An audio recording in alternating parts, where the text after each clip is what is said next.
My son Bond was profoundly disabled with cerebral palsy is the umbrella term. It was actually Baylis ascariasis. It's a parasitical brain infection from a raccoon roundworm when he was 13 months old. Sadly, he passed away a year ago Christmas. He was almost 25 at the time, and I was obviously his devoted mom and primary caregiver. I also have an older daughter and a younger daughter, and throughout their childhood, our objective was always to be a complete family, to be all three of the kids going out on adventures, all five of us.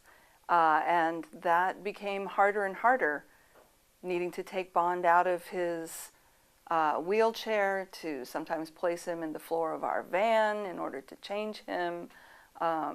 So it just became impossible for all five of us to continue to do that. My husband would take the girls out. I would stay home with Bond. My son, who's 17, he is physically disabled. He's a wheelchair user, a full-time wheelchair user.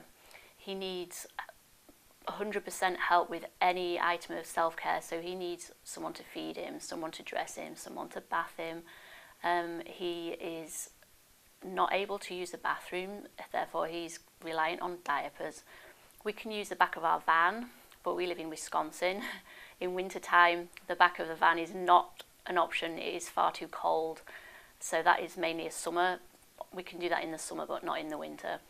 Or we could use a floor, and a bathroom floor is not a nice place to lay anyone. With a 17-year-old male, it's not really appropriate that he is in a female bathroom laying on the floor where people can see him, naked from the waist down, although, I take things to try and cover him, but sometimes it's not possible to totally do that with dignity. So we have a choice. We can decide not to go out. We can decide to go out. If we say we're going to a game, a soccer game, we could go and miss the start, or we could go and miss the end of the game. We could just leave. If we think we need a diaper change, we would just leave. I was traveling with my family on vacation. We were at an airport in the United States, and my son needed to be toileted, and we were offered a family restroom. And when I opened the door, I realized they were offering me the floor of the family restroom because they brought blankets and a pillow. And as I was changing him, I just had the revelation that there has to be another option.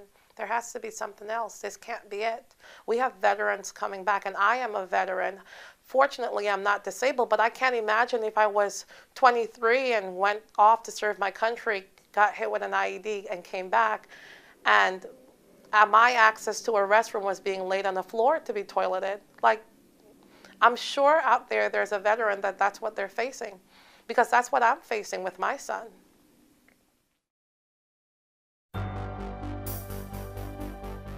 Universal Changing Places was one of the first campaigns to start in America. After that, there have been other campaigns that have started, some called Changing Spaces. They started mainly on Facebook with a bunch of mothers that got together, and they are doing great things for this movement as well. The thing about it is we're all advocating for the same things. We're all advocating for powered, height-adjustable adult changing tables in family restrooms. The main reason I support adult changing tables is because of my son Greyson. He has shown me that without these type of facilities, our world becomes very small. And so I don't want that for other families. I would like people to be able to go out and enjoy their communities, to go to a park, to go to a convention center, to go to the museums and enjoy their day and not have to worry, am I going to have to leave the venue early or leave that loved one at home? And that to me is the tragedy of all this, is these people that we love more than anything get left at home. Accessibility does not equal accommodation.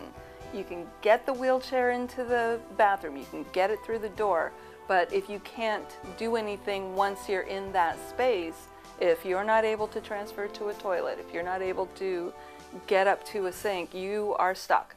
So getting that changing table, that adult size changing table in there is crucial.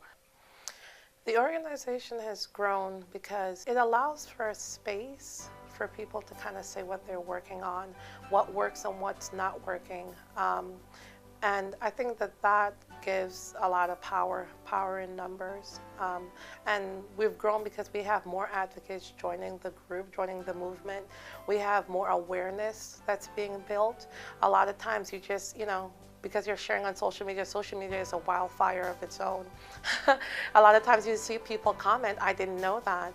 I've never thought about it, but it does seem like it's a good idea to probably not lay a person on the floor.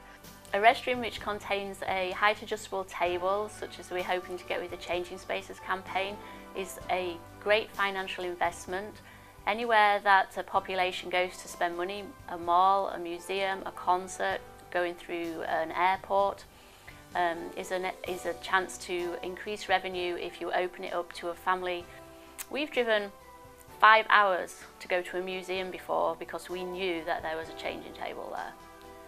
So Minnesota got our business. We were in Wisconsin and we drove to Minnesota because of a table.